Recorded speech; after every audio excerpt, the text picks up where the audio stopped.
Já estamos de volta com Hora Geral na manhã de terça-feira. Agora vamos conhecer um pouco mais sobre esporte. Vamos lá? Agora sim.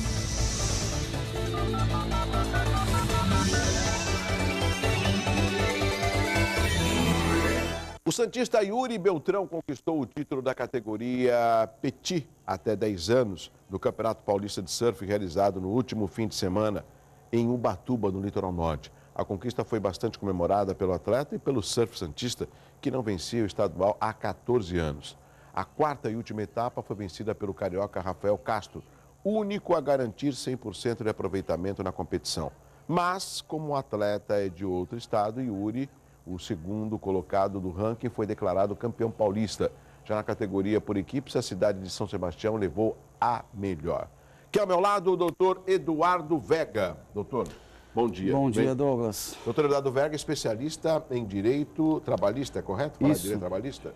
E nós estamos no momento, doutor, de empregos temporários, 13º, as pessoas querem gastar, as pessoas querem ficar empregadas, muitas sonham de um temporário ficarem efetivas. Vamos tentar provocar o nosso telespectador aqui no Hora Geral. O emprego temporário, por exemplo, o empregador é obrigado a registrar, vai ficar só 2 meses, 3 meses, ele é obrigado a registrar, assim mesmo? Positivo, Douglas. Bom dia, telespectadores. Bom dia, ouvintes. Agradecer primeiramente o convite, a oportunidade. Primeiramente, eu ia conceituar mais ou menos o trabalho temporário para poder responder a esse primeiro quesito, né? O trabalho temporário ele é regido por uma lei específica, a Lei 6.019, de 1974, é uma lei antiga, né? E ela determina que essa contratação deva ser feita por intermédio de uma empresa especializada em trabalho temporário, né? Então, por intermédio de uma empresa interposta, é a terceirização de mão de obra. E com relação ao registro, ele tem que ser formalizado na carteira de trabalho do empregado, né? E ele é formalizado por essa empresa interposta, essa empresa que seria uma terceirização de mão de obra. E ela concede o empregado para estar prestando o serviço na empresa tomadora de serviço. Essa empresa que o senhor fala, por exemplo, seria uma empresa de contabilidade ou não? Para que ela possa ter esse registro. Não é a própria empresa. Ela vai trabalhar nas lojas Gonçalves, por exemplo, como balconista durante 3 meses. Não é o empregador que vai registrar, ela precisa de uma empresa para fazer esse contrato temporário? Perfeitamente. O contrato de trabalho temporário regido pela Lei 6.019 de 74, ele é formalizado por intermédio dessa empresa, né, terceirizada, essa empresa interposta. Sim. E essa empresa que concede o trabalhador, disponibiliza o trabalhador para aquela empresa que vai tomar o serviço, o comerciário. Sim. Passou esses 3 meses, a pessoa vai ser efetivada no mercado de trabalho. Aí já é um outro processo. Ela acaba fazendo parte, vai entrar num contrato de trabalho e vai ser registrado através da carteira de trabalho. Esse é o procedimento. Então, Douglas, existe essa possibilidade. Na verdade, o contrato ele vai perdurar durante 3 meses, né? Somente esses 3 meses. Só que, como esse funcionário ele vai estar prestando o serviço diretamente a essa empresa, pode ser que a empresa se interesse pela prestação de serviço do funcionário. Pode ser que ele se saia bem, ele consiga se destacar na empresa durante esse período temporário e a empresa queira contar com a prestação de serviço dele por prazo indeterminado. Então, isso pode ocorrer na prática, dele ser cedido para realizar um trabalho temporário e acabar ocorrendo a contratação dele diretamente pela empresa tomadora de serviço. E não há nenhum óbice para que isso aconteça. A lei, inclusive, ela diz que é nula qualquer cláusula que for feita entre a empresa especializada em trabalho temporário e a empresa que vai contar com a prestação de serviço. Se essa empresa terceirizada, se eles firmarem uma cláusula dispondo que não poderá ser contratado posteriormente ao término do contrato temporário por essa empresa tomadora de serviço, essa cláusula é nula, né? A própria lei disponibiliza que essa cláusula seria nula. Agora, doutor Eduardo, até para explicar melhor para o nosso telespectador, quando o senhor fala de uma empresa que vai cuidar dessa contratação, mesmo que temporária, eu vou pegar um exemplo, vamos supor, o trabalhador não é temporário, mas o funcionário que vai exercer uma função de faxineiro num prédio. Muitas vezes é a administração que acaba registrando esse funcionário e quem paga a despesa é o prédio. Nesse caso, o funcionário, o trabalhador temporário, ele depende de estar ligado a um CDL, a um comércio varejista, que cuida dessa parte do comércio para ter esse trabalho temporário, ou seja, existe um contrato padrão desses 3 meses para que ele possa exercer a sua atividade e ter uma segurança no emprego durante esses 3 meses? Então, o contrato, a legislação diz que esse contrato deverá ser obrigatoriamente por escrito, né? E nele tem que constar também expressamente o período de duração desse contrato temporário, né? E a forma de remuneração para o empregado. Os direitos desse trabalhador temporário serão os mesmos direitos de um trabalhador comum, com algumas exceções quando a gente for ter o término desse contrato temporário, né? Então, essas exceções seriam com relação ao pagamento das verbas tidas como rescisórias. Então, o que ocorre? Essa empresa que faz a contratação por esse prazo certo e determinado, ao término desse prazo, ocorrerá a liberação desse empregado. E aí ele está livre para firmar outro contrato de trabalho com qualquer tipo de empresa. Um outro aspecto também, que não aborda só os empregos temporários, aborda também um assunto que eu vi recentemente numa entrevista com relação ao seguro-desemprego. Estavam querendo até diminuir o número o prazo de pagamento do seguro-desemprego. Se não me engano, hoje são 6 parcelas, é isso, doutor? O limite são 5 parcelas, né? De 3 a 5 parcelas. De 3 a 5 parcelas. Depende do período trabalhado.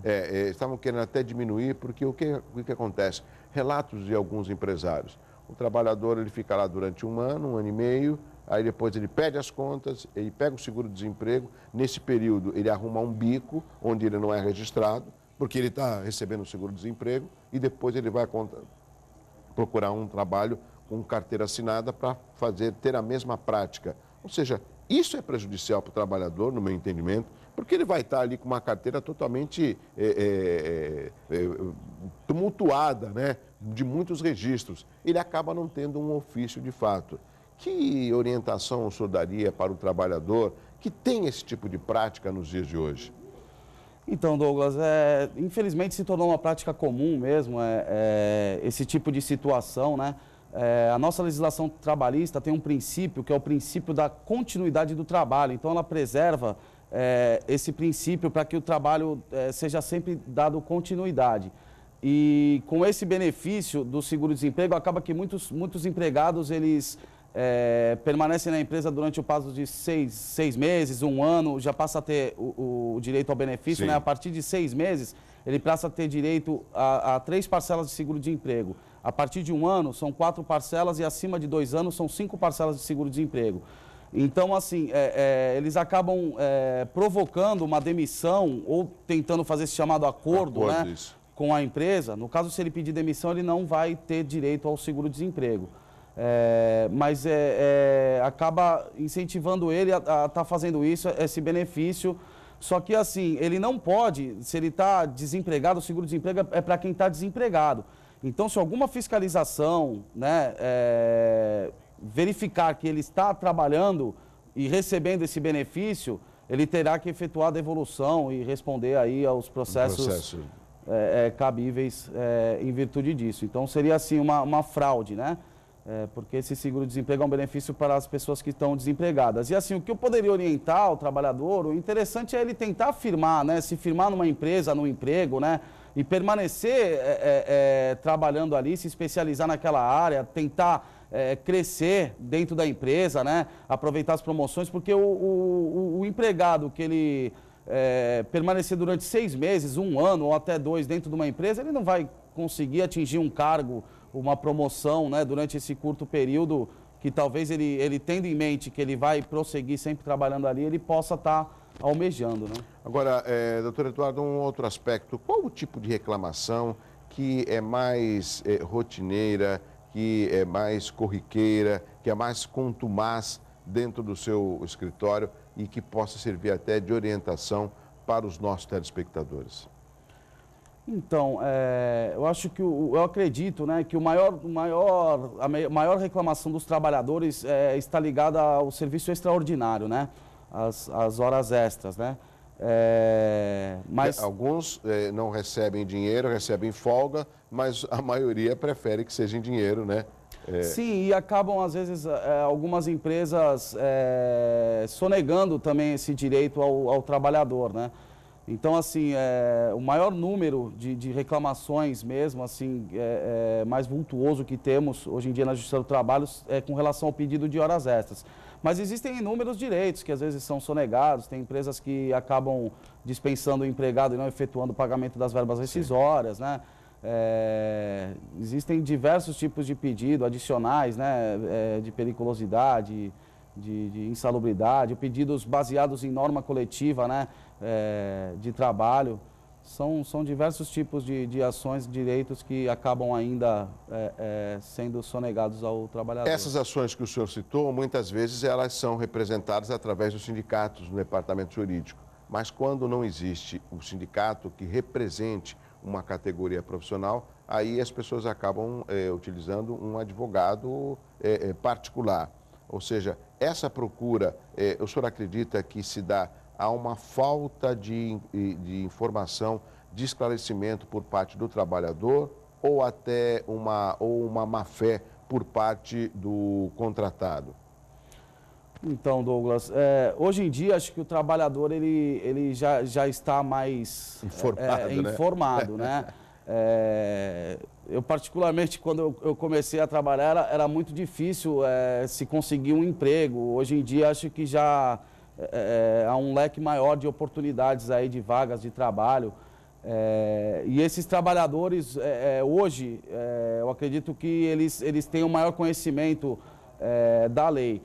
Por outro lado, também existem os empregadores que acabam, não diria má fé, mas eles acabam, né, sonegando esses direitos, talvez por falta de informações, né, talvez por má orientações, né, mas acaba também deixando a desejar e não efetuando os pagamentos da forma que a lei determina. Doutor Eduardo, um outro aspecto, nós sabemos que hoje a longevidade é algo que vem aí aumentando cada vez mais. E nós percebemos que muitos dos nossos amigos da melhor idade, quando eles se aposentam, eles ainda estão ávidos por continuar trabalhando e, ao mesmo tempo, eles precisam trabalhar porque a aposentadoria, ela às vezes não consegue sustentar as necessidades da pessoa que se aposentou.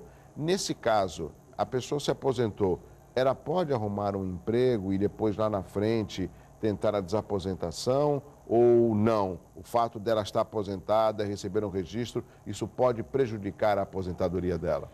Então, Douglas, depende do tipo de aposentadoria, né, que for concedido para essa pessoa. Agora, se ele quiser trabalhar e não está recebendo esse benefício, com certeza ele pode estar trabalhando, recebendo uma remuneração maior, né, o que for melhor para ele, registrado, e não está recebendo o benefício da aposentadoria.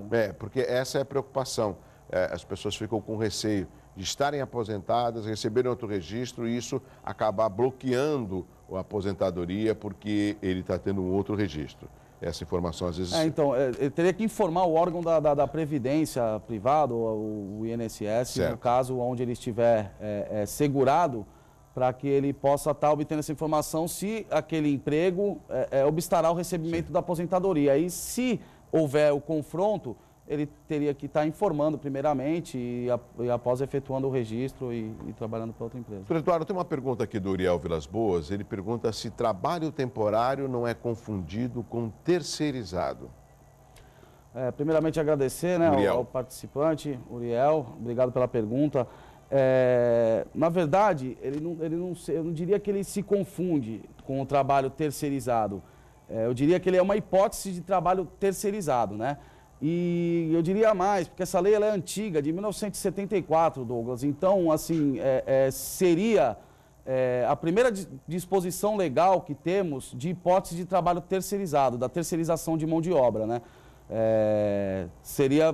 Essa legislação estaria havendo a primeira hipótese. E hoje em dia é uma prática comum a terceirização de mão de obra.